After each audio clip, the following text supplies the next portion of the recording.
පාරවල් මේ ටැංකියේ අර ගල් ඇවිල්ලා තියෙන මේ එළියට. ඉතින් අමාරුයි මේ පොඩ්ඩක් ඉතින් මේ වගේ පාරවල් මේ ස්විස්ලන්තේ හම්බෙන ඒත් ඉතින් මාර ලස්සන රටක්.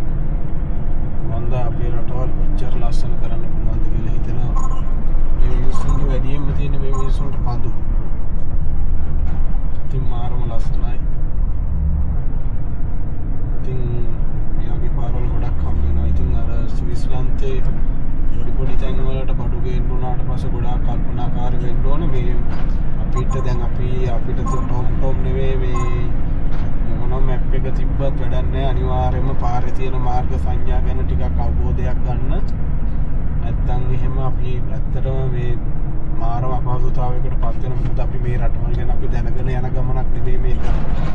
හැමදේම නොදැනගෙන යන්නේ. ඉතින් ඔයාලට අනිවාර්යෙන් වේග සීමා මේ පාරවල් වල යන්න පුළුවන්ද? වේට් එක අනිවාර්යෙන්ම ස්විස් වල වේග සීමා නම් අනිවාර්යෙන්ම ෆලෝ කරන්න. ඉතින් මම ඉගෙනගත්තු පොඩි දෙයක් හරි තමයි මම ඔයාලව දැනුවත් කරන්න. මට වැඩිය ඔස්තාර්ලා ඇති මේකේ. ඉතින් මට හිතුණා දේ තමයි මම ඔයාලත් එක්ක බෙදා ගන්න. ඔයාලා දකින්න ඇති පාර කොහොමද කියලා ආපු. ඉතින් මේ වගේ පාරවල් අපිට හම්බ වෙනවා. දැන් මට GPS එක මෙතනින් කෙලින් යන්න කියලා පෙන්නනවා. මට යන්න බෑ. ඔයාලට පේනවා ඇති ඉස්සරහා මේ පාර වහලා ඒකේ බෝඩ් එක උතරගෙන යනවා පාර වහලා. ඉතින් මෙතනින් පේනවනේ GPS මට ඒක ඔයාලට පෙන්නන්න. ඉතින් ඒකට අපි කල්පනාකාරී වෙන්න ඕනේ. GPS එක කොච්චර මේ පෙන්නුවත් අපි පාර මැනේජ්මන්ට් කරගන්න. මොකද අපිට යන්න බැරි නම් යන්න බෑ. ඒක නිසා අනිවාර්යයෙන්ම ඔයාලත් පරිස්සමට දුවන්න ස්විස්ලන්තේ.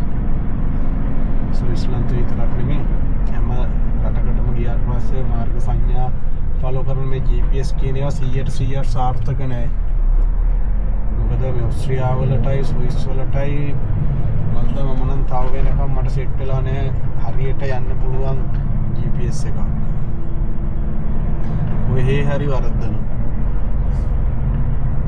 ඉතින් සිටි එකක් ඇතුලේ ඉතින් කලින් මේ සිටි එකට ඇවිල්ලා තියෙනවා. ඒ කියන්නේ සිටි එක දැක්කහම පස්සේ මතක් වෙනවා. මොකද මම මේ පැත්තෙන් ආපුල්ලා නැහැ. මම මේ පාරෙන් ඇවිල්ලා තියෙනවා.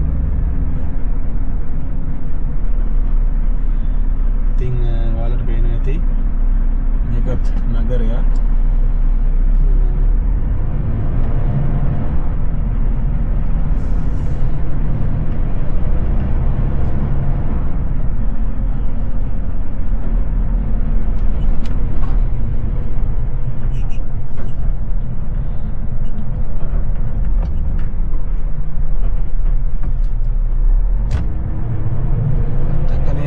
පාර පැන්න ෆෝන් එක බෝබ ඇවිල්ලා කල ලයිට් එක කොළ පාටපත් වෙලා තියෙනවා.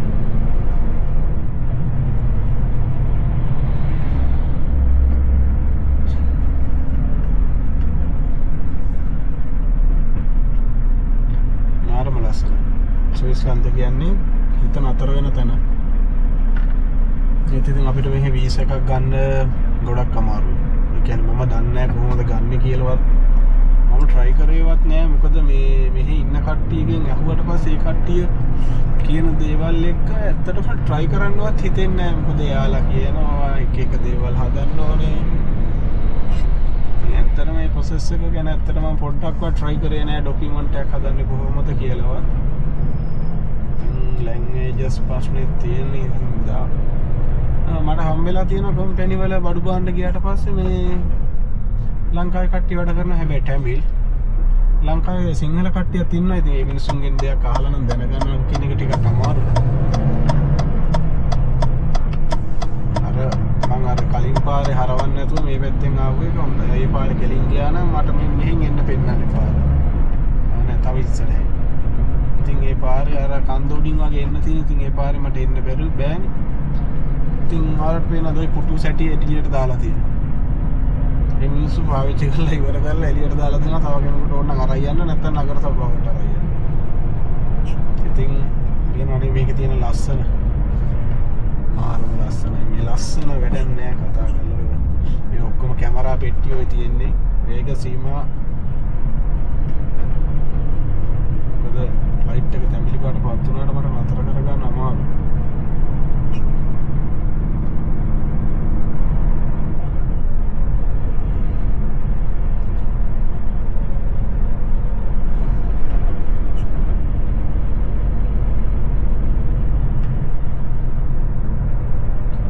ඔයාලට වෙනවා බයිසිකල් යන්න වෙන් කරලා තියෙන මන් තීරු අපිට ඉඩ තිබ්බ පළියට අපිට ඕකෙත් ගිය යන්න බෑ. ඉතින් අපි අපේ ලයින් එක ෆලෝ කරන්න ඕන. මොකද ඒක බයිසිකල් වලට වෙන් කරලා තියෙන මන් තීරුව.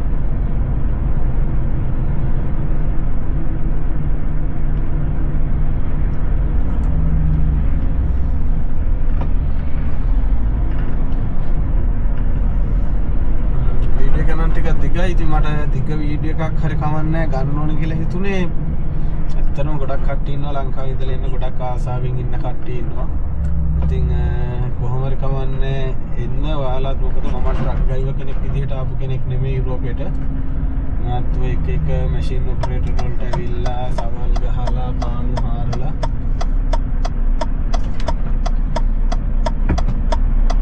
එහෙම මමත් ආවේ. ඉතින් ලස්සන පාකින් දෙකක් තියෙනවා මේ පැත්තේ. ඔය විදිහට තමයි ඉතින් ස්විස්ලන්තේ. අර මොකද්ද කියන කඳු වැටිය හරහාද දන්නේ නැහැ. යන්නේ මොකක් හරි කඳු වැටියක් තියෙනවා මෙහෙ. මේ පැත්තම මාරම ලස්සනයි. මෙහෙට ආවට පස්සේ යන්න හිතෙන්නේ නැහැ. කෙලක් වෙලාවට බඩ පිටාව බල බල ගිහිල්ලත් පාර වර්ධින වෙලාවල් තියෙනවා. මට වැරදිලා තියෙනවා. පාර වැරදිච්ච කොයි වෙලේවත් ටක් ගාලා ළඟම තියෙන තැනින් හරවන්න හදන්නේ නැහැ. මොකද මේ පුළුවන් තරම් රවුන්ඩ් ද බෝඩ් එකකින්ම හරව ගන්න try කරන්න. මේ මොකද නැත්නම් අපිට අර වෙන හානිය වැඩි. මොකද අපි කලබල වෙනවානේ අපිට පාර වැරදුනා කම්පැනි ප්‍රශ්නයක් වේද කියලා. කම්පැනි ප්‍රශ්නයක් දාන්නේ නැහැ කොහොමද. මොකද පාර වැරදුනාම ඉතින් අපිට උස්සලා අනිත් පැත්තෙන් හරව ගන්න බෑනේ. එතකොට පුළුවන් තරම් දුරක් ගිහිල්ලා ඉඳ තියෙන තැනකින් අනිවාර්යයෙන්ම හරව ගන්න.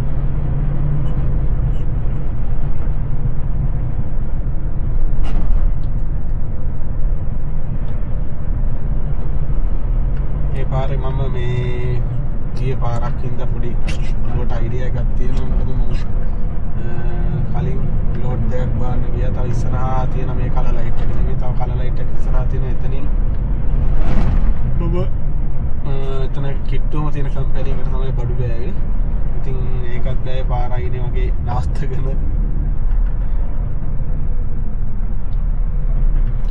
ඉතින් එහෙනම් තව ටිකක් ලස්සන ඒරියා එකදී ඔයාලට ලස්සන වීඩියෝ එකක් ගේන්නම්.